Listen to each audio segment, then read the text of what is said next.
First year review, question number 23.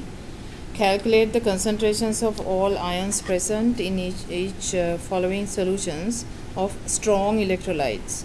So strong electrolytes means all of these substances dissociate 100%. That's what strong electrolyte means, dissociate into ions.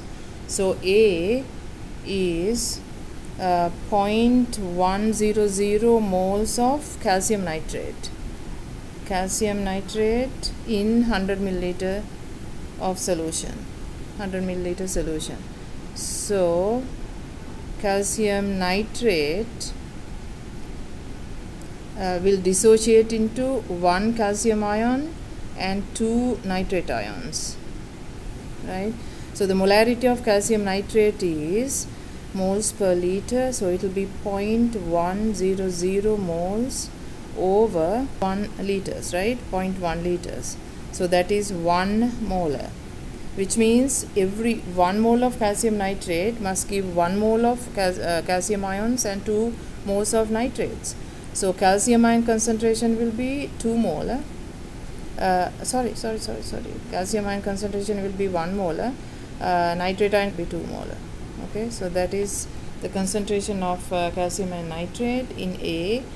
B is sodium sulfate, so same principles apply. Strong electrolyte, which means it dissociates into sodium ions and sulfate ion, and concentration of sodium sulfate is 2.5 mole over 1.25 liters, which is 2.5 divided by 1 is 2. Really? Alright. So this will be every 1 mole of sodium sulfate gives 2 moles of sodium ions. So sodium ion concentration will be 4 molar and sulfate will be 2 molar. See? It's very easy. C is 5 grams of ammonium chloride. So ammonium chloride will dissociate into ammonium ion and chloride ion. Have 5 grams. So now we have to know how many moles are there. Divided by, you get the molar mass here. What's the molar mass of ammonium chloride? 1 nitrogen, 4 hydrogens and 1, right? 1 nitrogen is 14 and 4 here, and chlorine is 35. So that will be 14 plus 4 plus 35.45 is 53.45 grams. So this is 53.45 grams is 1 mole, and then we have 500 milliliters. So this divided by, this is how much? 5.00 divided by 53.45 is 0.0935 moles, divided by 500 milliliters is 0.5 liters, which is, this divided by 0.5 is 0.187 molar. So we are given 3 sig figs, so yeah, so that is good. So we have 0.187 molar ammonium chloride, then these should have the same molarity, right? Because it's 1-to-1 ratio, 0.187 molar. Okay, and D is K3PO4, potassium phosphate.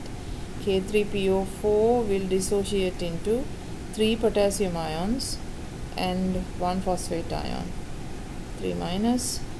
So the molarity, so same thing, 1 gram in K3PO4, 3 potassiums, 1 phosphorus and 4 oxygens.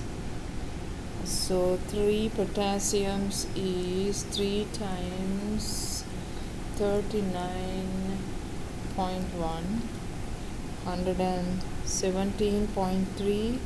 Phosphorus is 30.97, and 4 oxygens is 64, right? 16 times 4, 64. And then you add it up, plus 30.97 plus 117.3 is 212.27 grams is the molar mass. 212.27 grams is 1 mole, and then so 1 gram divided by 212.27 gives me 0.047 1 molar.